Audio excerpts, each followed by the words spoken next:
Good evening, you're watching RTD's English News Edition. Here are our top stories.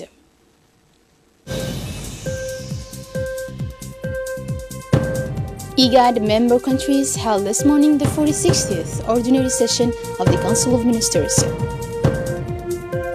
And in Nigeria, Muhammadu Buhari re-elected for a second term. Thank you for joining us in our RTD channel. Kedile, Palm Village are a real project for the future of the development of the White City. Kedile Palm Village will be inaugurated tomorrow, Thursday, February 28, with great splendor by the President of the Republic, His Excellency Ismail Omar Guelleh, a thrilling inauguration of the year where the Tijarians will be proud of. This project is carried by a promoter born in the White City, Mr. Burhan Gadile. Here is a report from Muhammad Aden, a reporter in Tajora. Tajora, the White City, now is since recent times an economic boom. This boom is felt particularly in real estate of tourism and transport. The commercial activity is boosted mainly by the use that turn green. The origin of this economic recovery is the great investment of the state as the constructions of this new modern port and the road of Tajora-Merle, which is launched Tajora in an orbit of growth without return. Besides, with the great administrative reforms and the settlement of a favorable climate for businesses, the private sector took over. Tajora is the concrete example as evidenced by Sheikh Gura. Sheikh Gura invite private sector's actors to follow the example of Burhan Gadile. He hammered that the youth who are the future of the country to take up the challenge. He specifically condemned the inactionism and immobilism.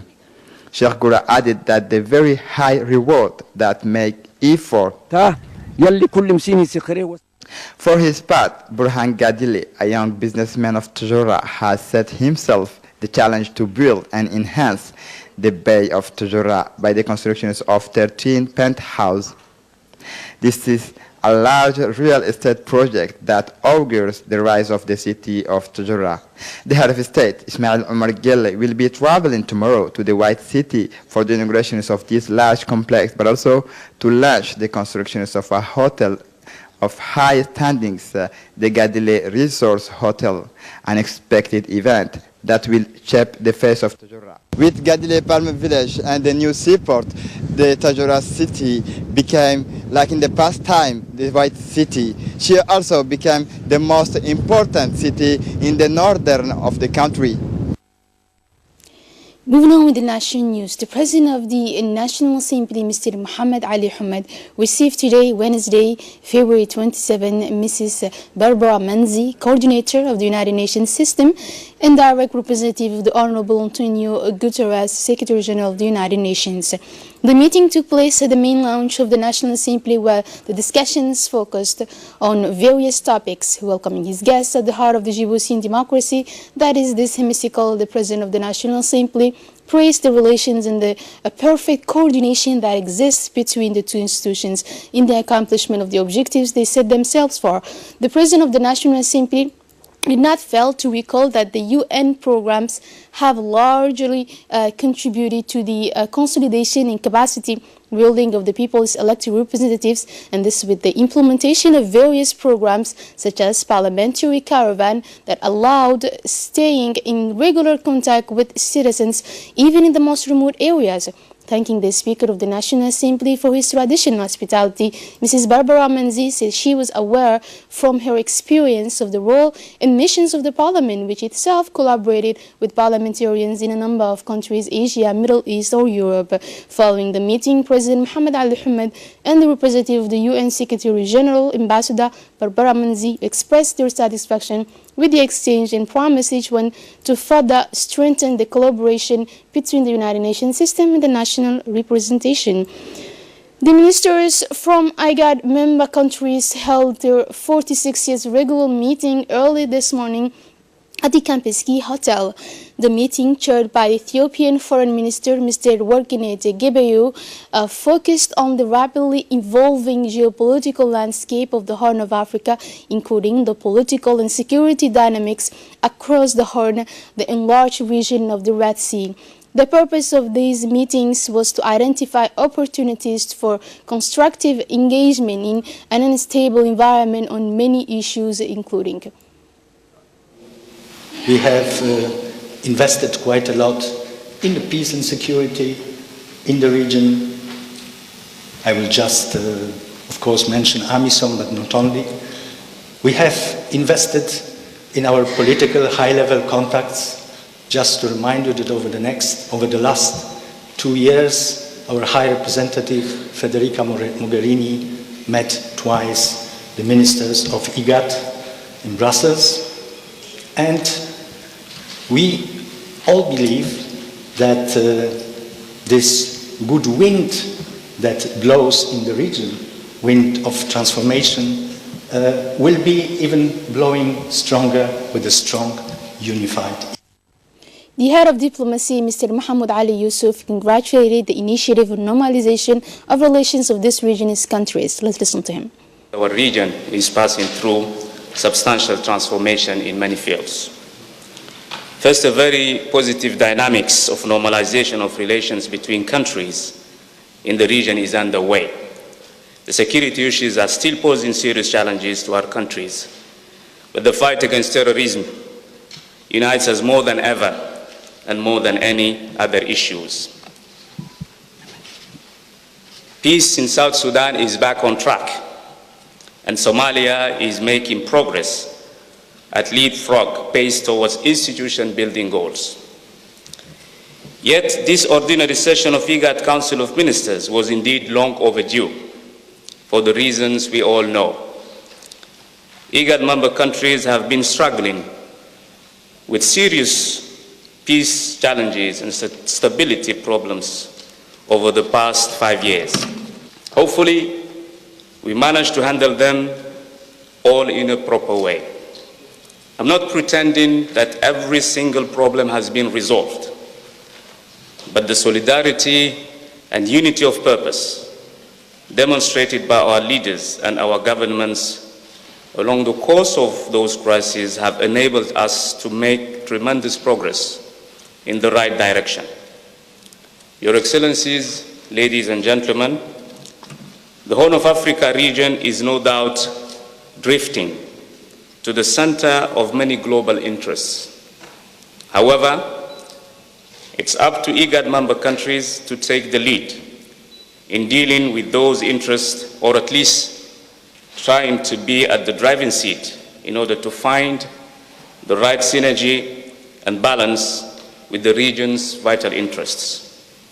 To my humble opinion, it takes a more concerted strategic thinking between us that goes beyond the circle of our inner neighborhood and beyond the scope of a narrow sub-regional vision. As for the Ethiopian Foreign Minister, Mr. Workinet Gebeyu congratulated IGAD on its leadership role. Let's hear it from him.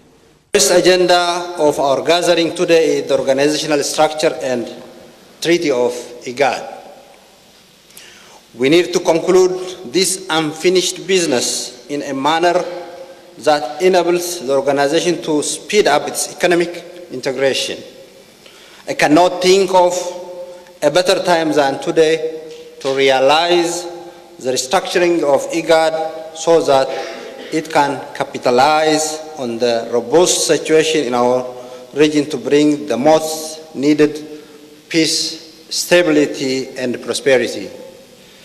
Many years have elapsed since our leaders decided to reform IGAD so that our regional organization can tackle pertinent security and economic issues of the region.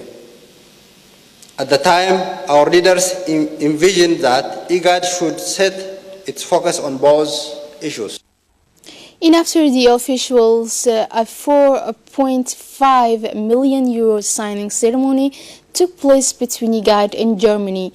This funding will aim to meet the key priorities of IGAD, which include resilience, migration issues, security challenges, hosting of foreign communities such as refugees and other issues. More in the national news, Minister of Finance Ilyas Moussadwali and the Minister of Energy had a meeting with a strong delegation from the International Finance Corporation and the World Bank. This meeting was focused on the Scaling Solar initiative.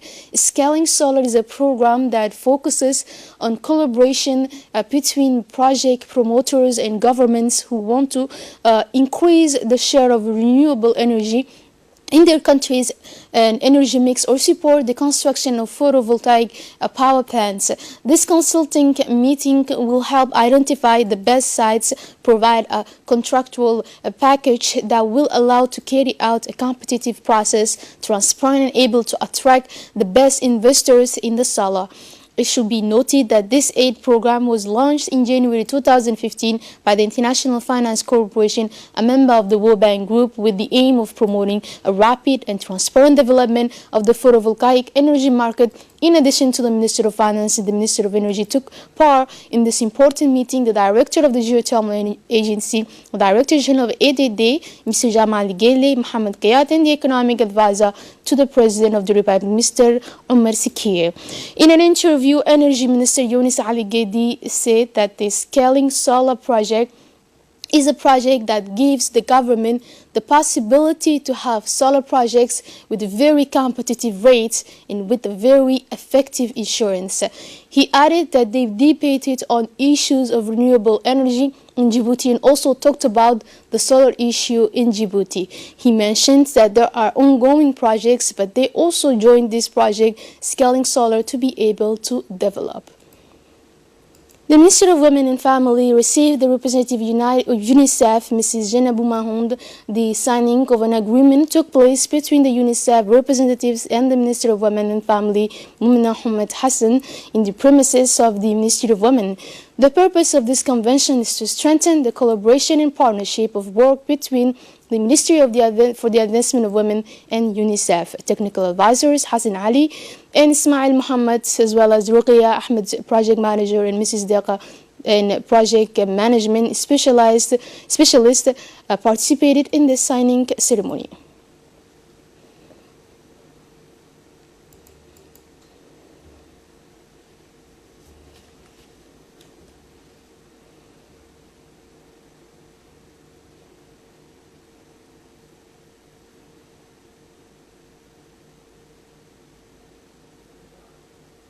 The Director General of the Post Office of Djibouti and the Prosecutor of the Republic signed this morning at the Office of the Prosecutor of the Republic a partnership to facilitate and streamline the delivery of any administrative document relating to justice for the Djiboutian diaspora in the world.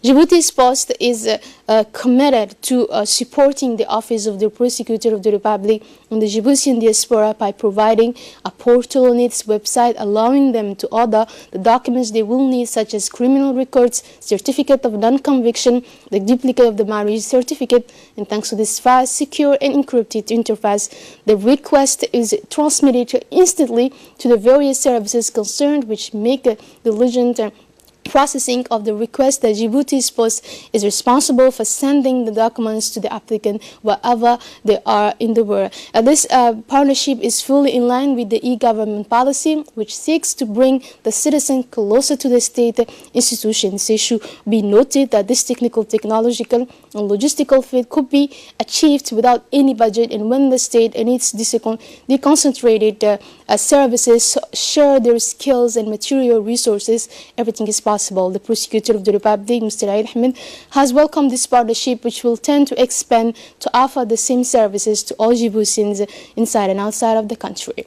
And for his part, the Director General of the Post of Djibouti, Mr. Bahnan Ali Meidal, recalled the primary mission of his institution, saying that it is to be the house of the citizens by offering Djiboutians a quality service, fast and secure. Like other regions of the interior last Monday, it was the turn of the youngest of the regions to host the banner of the party. It is the locality of Ba'a in Arta with sheaves of flowers that the Ministry of the region, Mr. Yunus Ali Gedi, the President of the Committee on Women and Youth, Mr. Hassan Mohammed Kamil, leaders, executives of the region have witnessed the passing of the RPP flag from hands of 4 young people, symbolizing the 4 regions, Dikhil, Ali Sabih, Obok, and Tujora, to those of Arta. A warm welcome was reserved for the inhabitants of the city of the peace. This reflected their fervor and enthusiasm to belong and believe all the values that this political movement represents. The Artawi population have vibrated and celebrated with joy this anniversary, which marks the maturity of a peace and development party of an entire nation.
The party commemorating the 40th anniversary of the RPP continued in the evening with the presence of national artists, and especially that much appreciated by the national star Wal Asri in patriotic songs preceded by, and this was the novelty of Sawi song by Sheikh Dandawi, were presented to a public jubilant and proud of policy advocated by the RPP party.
in Ali Sabih region, the Gubat Development Caravan Association organized a project launching workshop entitled Strengthening the Technical and Institutional Capacities of the Associations.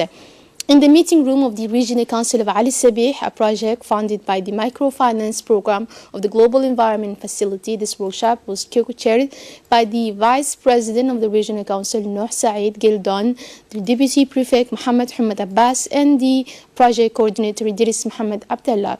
The aim of this workshop was to inform the associations about the interests of identifying the associations' training on administrative and financial management of associations, as well as project management, follow-up, and accompaniment of the associations during the formulation of the projects. As part of the fight against illicit trafficking in contraband goods, the Army Pies, in close collaboration with Customs, has intercepted in the Warabelay sector near the city a large quantity of contraband cigarette goods. The smuggled goods consist of several cartons of boxes of cigarettes, Benson marks, and smugglers wanted to get into the local black market. The Director General of the Customs, Mr. Guled Ahmed Yusuf, congratulated the Army and the Customs officers of the success of this joint operation, and at the same time warned the smugglers who undermine the economy of the country. Obituary, it is with great sadness that we have learned the death of Sheikh Saeed Musa Buhul, who died yesterday at the Peltier Hospital at 3 p.m. Born in 1945, the late Saeed Musa was the Imam of Rawda Ali Gheli Mosque and Adi Neighborhood 6. He has incarnated all his life the values of generosity and humility. He leaves behind 8 children, many little children. May the Almighty grant him his eternal paradise. Inna lillahi wa inna ilayhi raji'un. Moving on with the news outside our borders in Nigeria, outgoing President Muhammadu Buhari has been re-elected for a 4-year term. More details with Tariq Adnan. The outgoing president of Nigeria, 76-year-old Muhammadu Buhari, was declared Wednesday morning winner of the 23 February presidential election by the Electoral Commission.